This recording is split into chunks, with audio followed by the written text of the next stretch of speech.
Hi. Everyone is talking about the rise of anti Semitism. People are taking sides.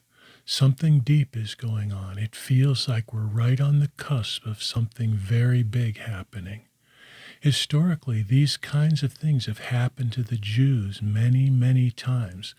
Just look up expulsions and exoduses of the Jews on Wikipedia. People, whole cultures, and societies have suddenly turned against the Jews again and again and again throughout all of recorded human history.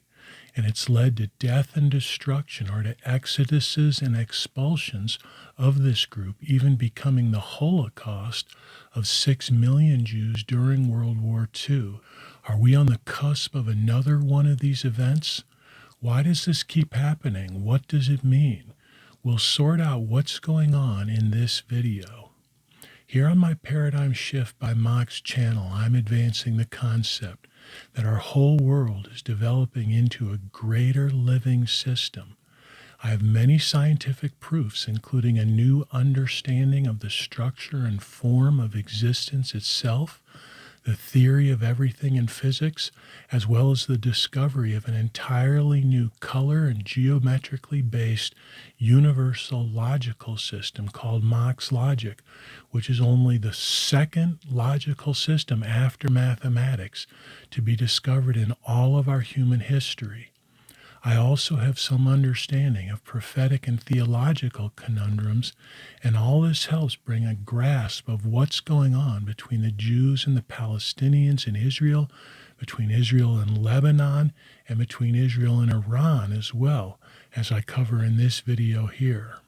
Together, this explains much of these troubles through history, what's going on right now, and how we move this cycle from one of violence and harm into something much more productive for those involved and for the human race. Look at this diagram. The United States of America is going to be our first level brain system, so America is inside the skull here.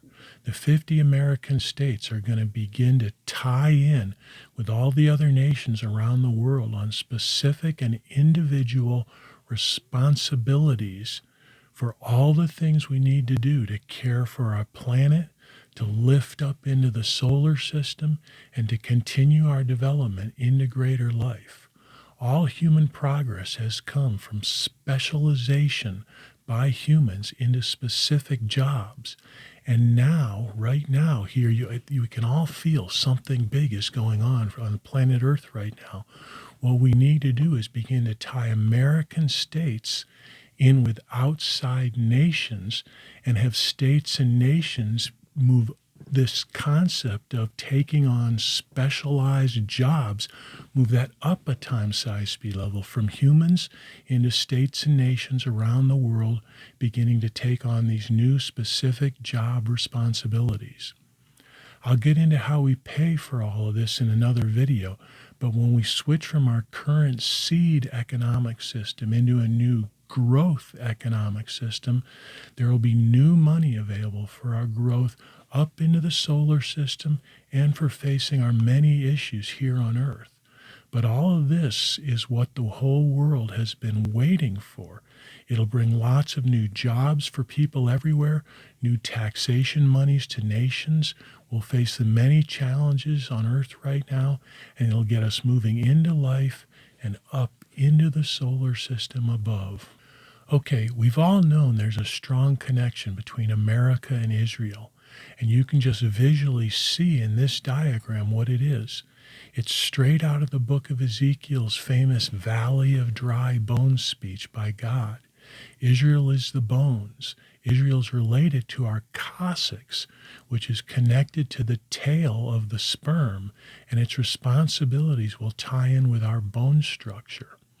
Think of it like your body is an outer level, then inside that, your brain is an inner level, and between these two, there's a middle level, which is the bones. Israel will play at least a strong part of a leadership role with this central spinal aspect of the bones, which will then be adding on all the ribs, arms, legs, and stuff like that later on. With Israel's responsibility as the bone structure, this includes important roles for many other parts of Israel, like the Palestinians in Gaza, the West Bank, and the Druze groups up in the Golan Heights. If you think about what ligaments and tendons need to do, they have to grab onto the bones extremely tightly with just a small surface area.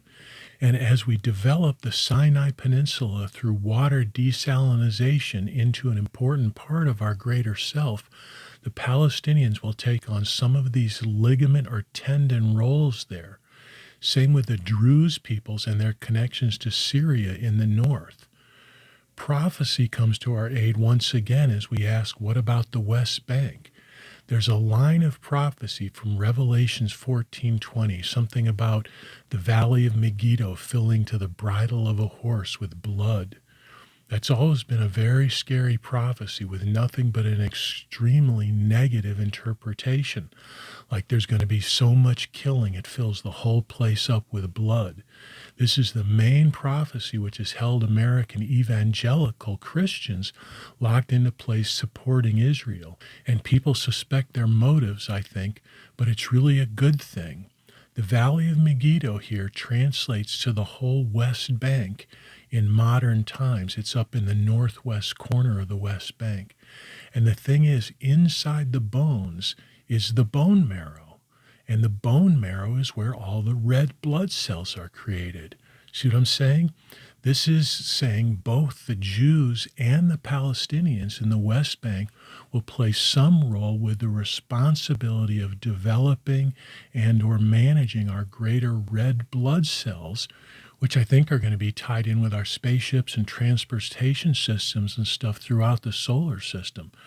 That's a good interpretation. It fits with the bones, bone marrow, and would certainly theoretically over the years fill up the place with blood conceptually, but in a very positive way. So it would not be about war, killing, and death, but about a great creation of new red blood cells, energy, and life. When you look at the recent incursion by Israel into Lebanon, well, it's clear that nations like Jordan, Syria, and Egypt don't have anything to do with the bone structure, but you can see that Lebanon fits. Israel may represent a paternal set of energies associated with the bones, and Lebanon with a maternal set, which shows as the second spinal bone. With this idea, we see two things. First, the Golan Heights are supposed to be part of Israel because the map fits the structure of the Cossacks. And second, this new zone between Israel and Lebanon could become the place with responsibility for the first disk of ligament material. But it would mean not just using the southern part of Lebanon, but that part of Israel which sticks up there too. So it all becomes flat and smooth across that area. As American states start to tie in with outside nations on shared global and solar responsibilities, the responsibility jobs will thread through Israel as lumbar groups, the way our nerve cells thread out through the lumbar openings in our spine between the brain and the body. This sounds strange, but a way to view this theoretically is to imagine that the large nation of America will exist, again here just theoretically, inside the smaller nation of Israel. So all the responsibility jobs we set up between the inside American states and the outside nations must flow out to these nations through Israel, through these lumbar groups, which we'll figure out over the years ahead.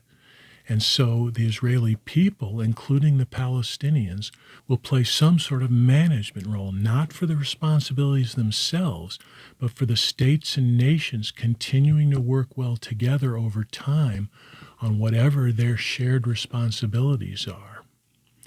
Anyway, that's all very interesting, and there will be lots to say about all that as we go through time. But let's come back to the question, why is anti-Semitism rising in America, the United Kingdom, and around the world right now? How does that tie in with all of this? Well, look back at this image again and see that the brain has a strong positive electric charge. but the Cossacks at the other end of the bones needs to have a strong negative electric charge. And just think about how different Israel is from all other nations with all the difficult dynamics and flat out hatred between the Jews and Palestinians, separate places to live, checkpoints everywhere, military service for just about everyone, all the animosity and recent killing. Israel is a negative nation. But how did it get into this very highly negative state? The answer, and Jews are not going to want to hear this part, they're not going to like this part, but the answer comes from the question, who is the true father of Israel? The father of a nation is its one indispensable man, the man who, if he had not lived and done what he did, then that nation would not exist. Maybe Abraham or Moses or King David could all be associated with deep father energies for the Judaic religion, but that's not what we're talking about here. We're talking about the nation of Israel founded in 1948. Here in America, we have a clear father of our nation, George Washington. He fought bravely for the formation of our great country. He led us as the general and top leader in the War of Independence, and then he was unanimously chosen by basically everyone to become our first president. He served 2 terms and then left probably his very greatest legacy of all by stepping down and turning power over peacefully. So this became enshrined right away in our nation's systems and structure. George Washington is the positive energy father of America. So who was the one indispensable man without whom Israel would not exist? Was it David Ben-Gurion, Israel's first prime minister? No, it clearly was not. He was a guy in the right place at the right time. There's no way he would have brought the entire nation into Israel if it had not been for the whole Second World War. The clear father of Israel is and was Adolf Hitler. What he did to the Jews during World War II with killing 6 million Jews, the whole world just had to do something for the Jews after that. And it was this which moved all the powerful nations like America, Britain, Russia, France, and other nations to decide to give the land of Palestine right out from underneath the Palestinians to the Jews. So Adolf Hitler is clearly and unarguably Israel's one indispensable man, the true father of Israel. He founded Israel through all his negative actions, through the killing and murder of Jews, while decimating Europe horribly and causing the death of tens and tens of millions all around the world. So he was not a positive energy father or founder like George Washington, but Israel was founded by a negative, murderous, vicious, villainous, extremely evil energy father figure. Again, all the physics and other dynamics show this is what Israel has to be. It only works as Ezekiel's bones or as our greater bone structure if it's a true negative energy nation. Israel is deterministically exactly what it needs to be to play the role it's meant to play for the future of the human race. So, in a sense, it's negative, but it's not wrong. It's, where it's supposed to be. So let's think about the personality of Israel here and compare that to Adolf Hitler's personality. If you look at Hitler, he believed there was a master race and then a secondary race who were simply no good. And in Israel today, the Jews believe they are the master race and the Palestinians are a secondary race who are simply no good. Hitler believed life was a violent struggle against those who oppose you, and that's exactly the central philosophy of Israel. Hitler believed wholeheartedly in propaganda, not in any search for honest truth, but only in selling one side of the story to favor his perspective. And I think we could just ask here, does Israel try to fairly tell both the Jewish and Palestinian sides of the story, or only the Jewish side? It's almost an absurd question. Israel is so blatantly one-sided in its total ongoing propaganda and control of all messaging. Israel really is a greater version of Adolf Hitler, alive on earth, keeping its own Palestinian people living in an ongoing nightmarish concentration camp and in a world of horrors, evil, and genocidal negativity. So Israel truly does have the negative energy charge which it needs to have. But then what about the Jews in America? In America, there are two kinds of power. There is core power, which is governmental. That's like the nucleus of a proton, which is electronically positive. And see this video on how our American government is actually a greater proton. And then in both America and in a proton, this positive core is surrounded by a negative energy electron ring, the evil ring of power of Sauron, which makes up the legacy media here in America and runs completely on negative energy electrons, powering our new screen world. Much of all of these negative energy electronic systems of our new screen world here in America are dominated by American Jews. Our media, big tech, the movie and TV industry, and more of our social media are controlled by American Jews who believe America should show 100% total fealty to Israel in all things. If you think of America's screen world like a body of water, then there are enough Jews with enough ownership, management, and strong voices within this electric screen world that they can throw up huge waves and bring strong storms against anyone who tries to stand up against America's synagogue network. They're using this negative electronic control to take an unprecedented and unelected amount of negative energy power over the American people.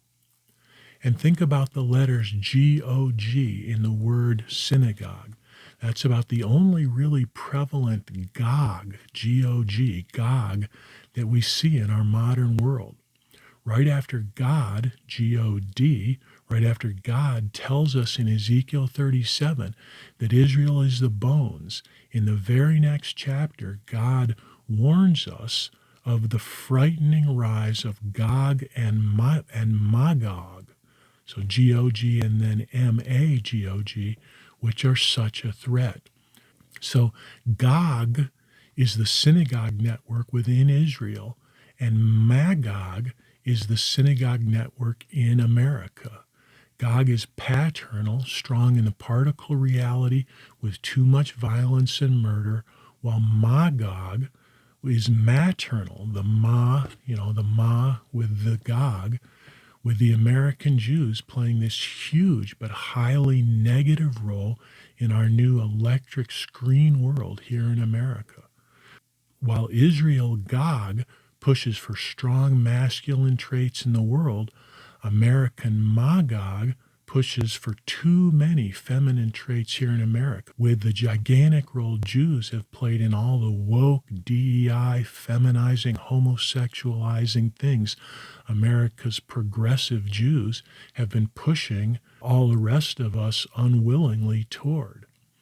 Gog and Magog are in some ways united, but in some ways contrasting forces acting upon humanity.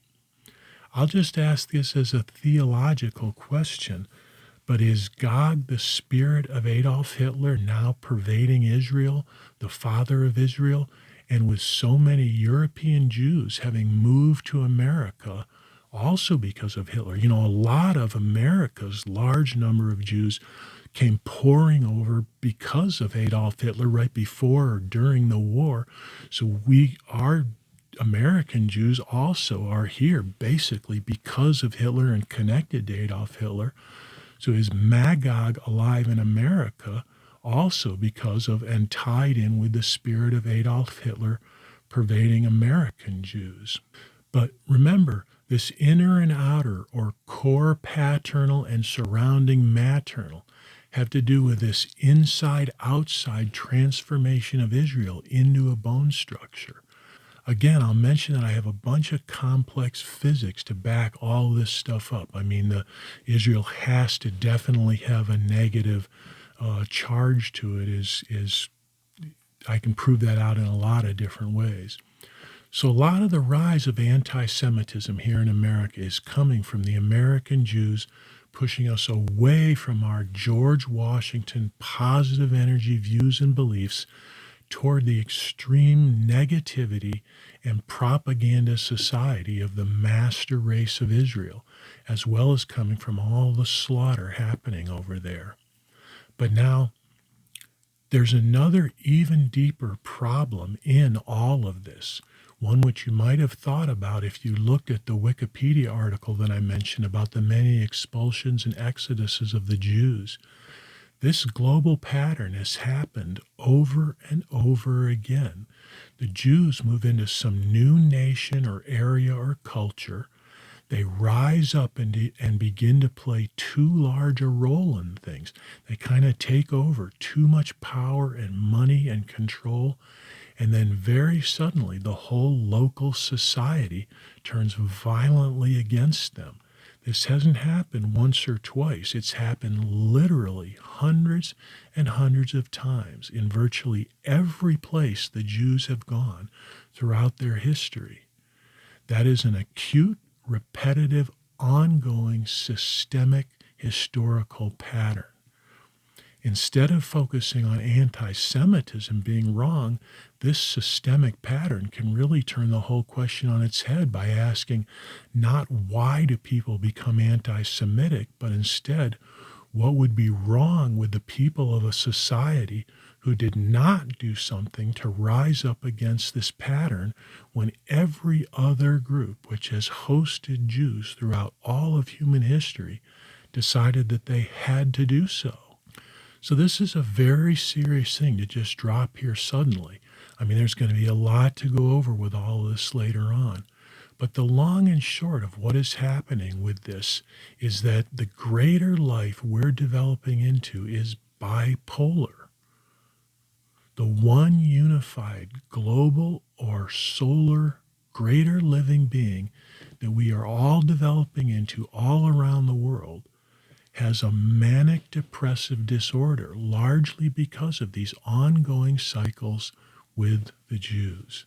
These continuous, unending cycles where the Jews get too much power in other nations and societies, begin driving everybody crazy, then all get thrown out or some great catastrophe, and then the whole cycle repeats ad infinitum, is a clear sign that our greater self has this bipolar disorder at its core, thanks to Gog and Magog and these strong and recurring cycles of the Jewish people. The human race, basically, we've got two choices. Either let the cycles take their natural course with all the ongoing catastrophic results and repercussions that that'll bring, or we can work together here at the beginning of our greater life and get a hold of this cycle right now. Many of history's greatest and most transformative figures have been historically diagnosed as having been bipolar.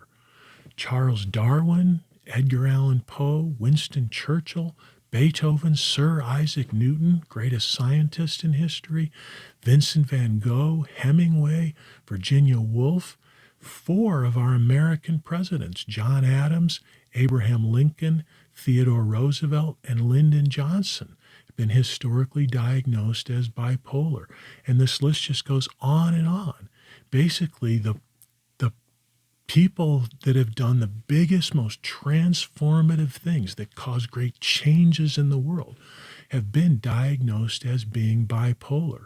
It can be one of the greatest curses a person or an entire race like the human race can have, or it can be harnessed through a high-maintenance effort by the entire future of the human race into something extremely beneficial.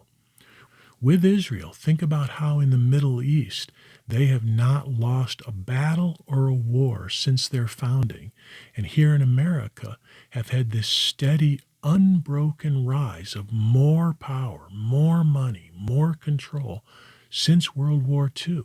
Will these highly manic states of Gog and Magog continue unabated forever, or is it ready for a depressive collapse? If we take on this challenge successfully, we can turn this cycle into the hidden manna from God that's mentioned in Revelations 2:17, and it can move the human race into a place where we should be able to do great things as we come into life in the Milky Way galaxy. It is either a curse of mental illness, which will continuously destroy and ruin our entire greater self and the lives of us humans inside of our greater self, or if we have the will, if we have the strength, if we work together, then we can turn it into something which we have seen in many of the greatest human beings who have made the largest impacts in all of human history. If we can control it and harness it, we can use the cycle to benefit our greater self. Mania can create the ability to see things that other more flatline beings cannot see.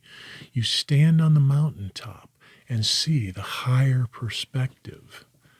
And depression can mean stagnation, indolence, lethargy, creating economic downturns and with violence and all kinds of terrible problems, so severe that the confidence for the human race is lost, and our sanity may be lost as well as we become unrecoverable. Or depression can be harnessed into a kind of valley, which must be climbed out of with hard work. When the elevator sinks down into the basement, you simply begin to work and work to climb back up and out again. The human race can build ourselves to continuously feed on the manna of God, then do all the hard work to understand what we've been shown and to turn it into our new and higher reality. We can keep raising our internal systems gradually higher and higher toward an ecstatic economy and a higher state of existence, allowing us to play a strong leadership role, or we can collapse into an ongoing hellish reality of misery, failure, and ongoing hatred. If we truly are bipolar, which I believe we are, then we don't get to choose the flat middle way. We reach for the brass ring or we live down in the basement. If my videos ever start to go viral, then I'll explain how we do all of this and organize and structure all this stuff. But that's enough for now. Thanks for watching, and I'll see you in my next video. Thank you.